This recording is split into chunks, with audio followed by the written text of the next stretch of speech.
What is up, everybody? D-Man back. Welcome to a brand new video, and today we are going to be reviewing the Bandai Movie Monster series Godzilla 1964.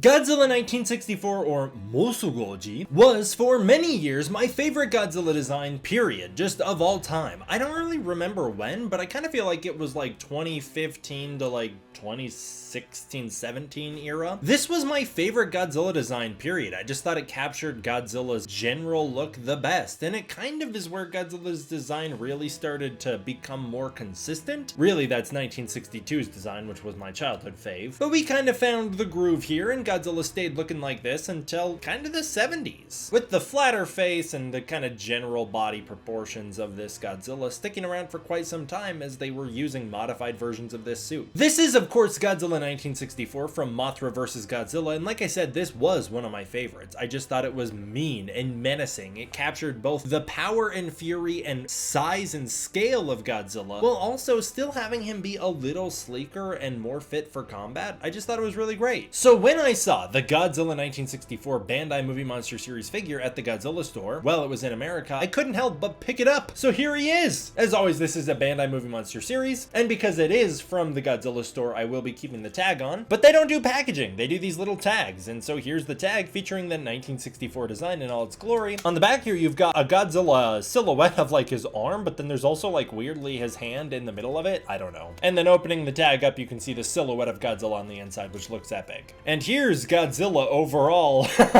It's just wonderful, man. I love it. There he is, the king of the monsters. I think they have killed the sculpt. Bandai really goes all out when it comes to Japan's Godzillas, and this is no exception. I feel like when it comes to like MonsterVerse Godzilla, or in our recent case of talking about Zilla 2004, I don't think they put as much attention to those. But this looks wonderful. Just incredible skin texturing all over the body. They really capture that wrinkled skin pattern of Godzilla 1964. It carries over from the head through the neck, down the body, and into the tail. It also helps with the Toho Godzillas, especially the OGs, because generally Godzilla's skin texture was pretty consistent across the whole body. Bottom of the tail has the smoother, rounder texturing as well, which is nice. Good detailing on the front of the body with the strong ridge line running down the body. A nice crease in around the chest, giving the stomach and the chest a nice impressions on their own. I also like the wrinkles on Godzilla's neck. That looks great, especially around the mouth where it's open. That looks fantastic. Bottom jaw's a little smooth, but that's all right. Top jaw's got those great flabby cheeks, which was another one of my favorite details about the 64 Godzilla. I loved that when he walked, you could feel the weight in his cheeks. They would move. It was just so cool. And then into the face, they've got the really strong eyebrows, which look great. It gives Godzilla this very menacing look when you're looking at him kind of head on or from above, but then it also kind of gives him this cartoonish vibe from the side, which has always been really fascinating and very iconic, made Godzilla accessible from a young age. On the top of the head, you've got the little spines running into the very nice spines on the back. I love that they've textured the spines. They're really great, going on to the tail where they run through the tail. Great stuff. As far as I can tell, this is a fairly accurate sculpt. It really reminds me of the Attack on the Dunes sequence from the American version of Mothra vs. Godzilla, or Godzilla vs. the Thing. I don't know why. Maybe it's just kind of the stance where he's not really like in an attack pose. He's very stiff, standing up straight, kind of like he was in that scene when he was walking across the beach. Either way, it does remind me of that scene,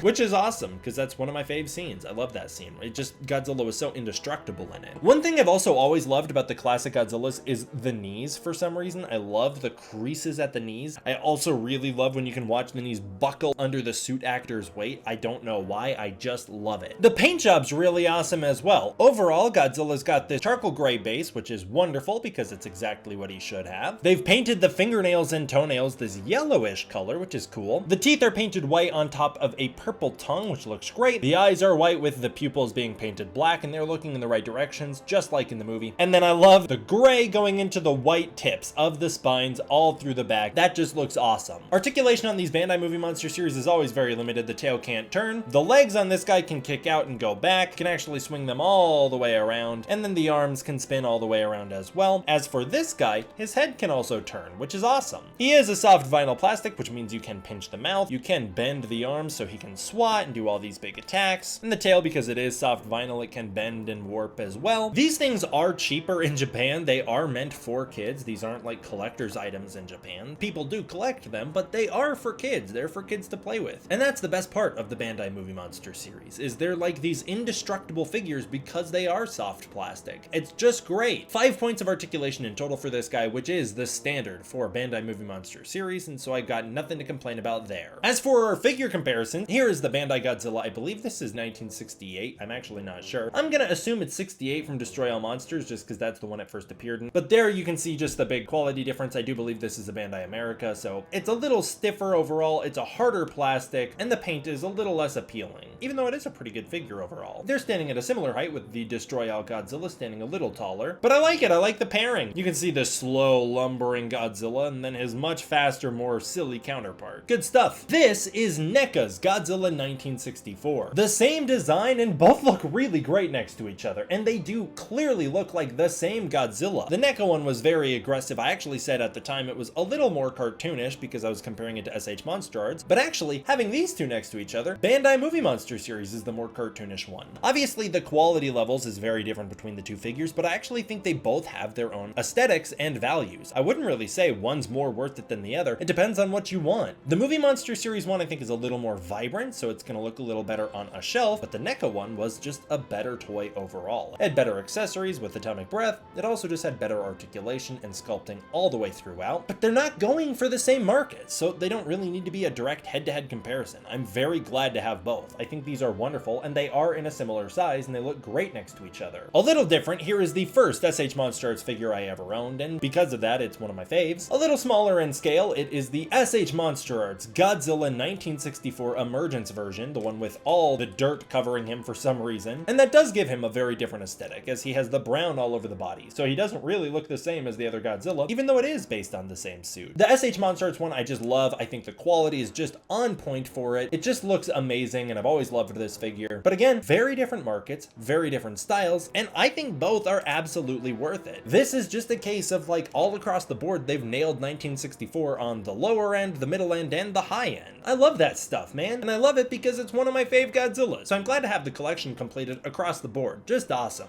They've nailed the aesthetic. It just looks fantastic. The sculpt is great, the paint job was great, and the articulation is absolutely standard for Bandai Movie Monster series. There really isn't anything I would do to change this guy. Sure, he could look a little less cartoony and a little more menacing like he does in the film, but I don't think he needs to. This is for the lower end market, and I think it absolutely nails that. This was the type of figure I dreamed of getting as a kid. I used to search all the time for a Godzilla 1962 and a Godzilla 1964 toy, and I just could never find anything that either existed or that I could afford. And I just think it's great that we live in a world where Bandai can just pump these things out and we can get one Godzilla per movie. That's just awesome to me. I love that this exists. I love that I have it, and I love that a childhood dream of mine has now been fulfilled, to own a Bandai Godzilla 1964. And for those reasons, I'm gonna give this guy a solid 10 out of 10. No strings attached. It doesn't need accessories. It doesn't need a gimmick. It's just perfect as is. I love it. Do you have the Godzilla 1964 Bandai Movie Monster series? If so, comment below and let me know. Also, what was your favorite Godzilla suit growing up, and what is your favorite Godzilla suit now? Or just design overall in general. Include the legendary stuff, and the TriStar stuff, and whatever else, -1, all of that. For me, it was definitely 1962 growing up, then transitioning into this guy and shared with Godzilla 1975. Eventually, it landed on Godzilla 1989 and stayed that way up until Godzilla -1 took the throne. As always, I want to give a huge thank you to my patrons over on Patreon. It is because of my patrons on Patreon that I'm able to make videos like this, reviewing figures like this for you guys in the first place, so big thanks to my patrons over there. If you want to check out the Patreon, support the channel, you can using the link in the description below, where you can get early access to content, access to the Discord community, and more. Thank you so much for watching. I hope you enjoyed. I will see you all next time for the next one. D-Man,